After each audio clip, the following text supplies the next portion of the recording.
السلام عليكم ورحمة الله تعالى وبركاته. مرحبا بكم في قناة أجمل الوصفات معايا. نتمنى لا فيديو يلقاكم في صحة جيدة يا رب. إلا كنتوا أول مرة غادي تزوروا القناة ما تنسوش الاشتراك وتفعيل الجرس باش دائما يوصلكم جديد الوصفات. كذلك ما تنسونيش من واحد اللايك والاشتراك في القناة فضلا وليس أمرا. إلا عجبتكم الوصفة ما تنسوش تبارطاجيوها مع الأهل والأحباب. اليوم إن شاء الله غادي نحضروا واحد الكيك يومي اقتصادي بحبة بيض واحدة. صراحة كيك اللي كيجي خفيف بزاف، كيجي بنين ومهلك. ندوزو للمكونات وطريقة التحضير، وإن شاء الله نتمنى لا فيديو يعجبكم وتبقوا معايا حتى النهاية ديال لا فيديو. بالنسبة للمكونات اللي حضرنا بها هذا الكيك، غادي نحتاجو البيضة واحدة بدرجة حرارة المطبخ، كنكونوا خرجناها من قبل من الثلاجة. كذلك رشيشة ديال الملح، نصف كأس ديال السكر، وكذلك 7 غرام من الفانيلا.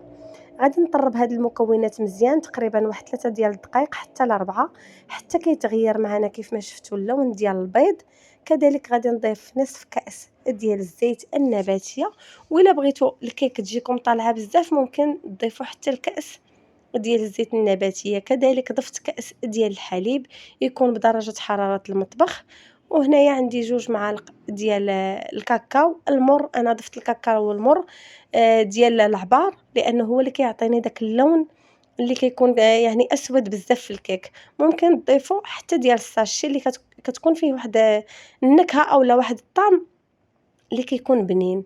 غادي نطرب هاد المكونات من بعد ما ضفت كأس ديال الدقيق. كذلك غادي نضيف الكأس الثاني تدريجيا. ممكن تحتاجوا 2 كؤوس ديال الدقيق، وكذلك ممكن تحتاجوا غير كأس ونصف على حسب النوعيه ديال الدقيق. عندي 2 ساشيات ديال خميره الحلويات، ما يعادل 14 غرام ديال خميره الحلويات. وهنا غادي نطربوا هاد الكيك مزيان حتى كيدخلوا المكونات مع بعضياتهم. وهاد الطريقه هذه كتخلي الكيك كيجي مسفنج، وكذلك كيجي خفيف فيه واحد الخفه. صراحه انا عجبني بزاف وحتى بنتي عجبها بزاف. تقريبا انا عاودته شي 3 ديال المرات. وكذلك ضفت واحد المعلقه ديال الخل اللي كيعطي واحد الخفه لهاد الكيك. من بعد انا كنت دهنه غير بالزيت هاد الطاوه ورشيتها بشويه ديال الدقيق. كيف ما شفتوا الكيك راه خفيف. غادي نوزعو مزيان، وفي هاد الاثناء الفرن عندي راه ساخن على 180 درجه.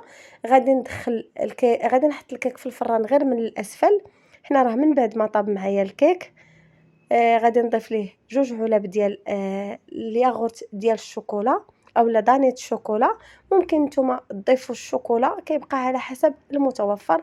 انا هاد دانيت كان متواجد عندي في الثلاجه، وكنت خفت التاريخ ديالو لا يكمل، فاضطريت انني نصايب به هاد الكيك. وصراحه كيك اللي عجبتني بزاف. كيف ما قلت لكم انا راه درتها 2 مرات ولا 3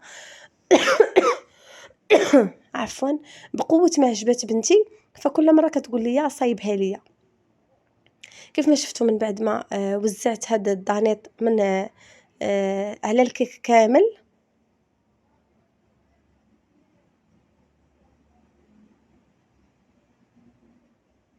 كنشد الشوكولا اللي كنكون يعني داك الشوكولا ديال 4 ريال ماشي داك الغالي، وانتم كيبقى لكم على حسب المتوفر.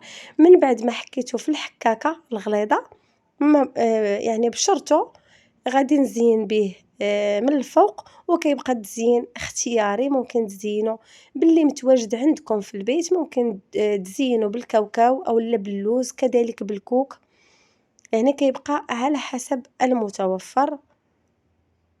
فكندير واحد الكميه اللي لا باس بها. عفوا.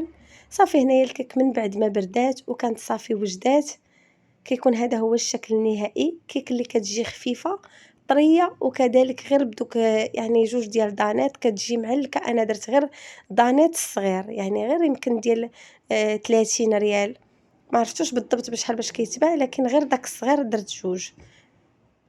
صافي هنا من بعد ما قطعتها كيك اللي كتجي زوينه بزاف. نتمنى انها تعجبكم وانكم تجربوا الوصفه. ما تبخلوش عليا بلايك للفيديو. والى هنا كنقول لكم بسلام عليكم، الى فيديو قادم ان شاء الله. الى اللقاء.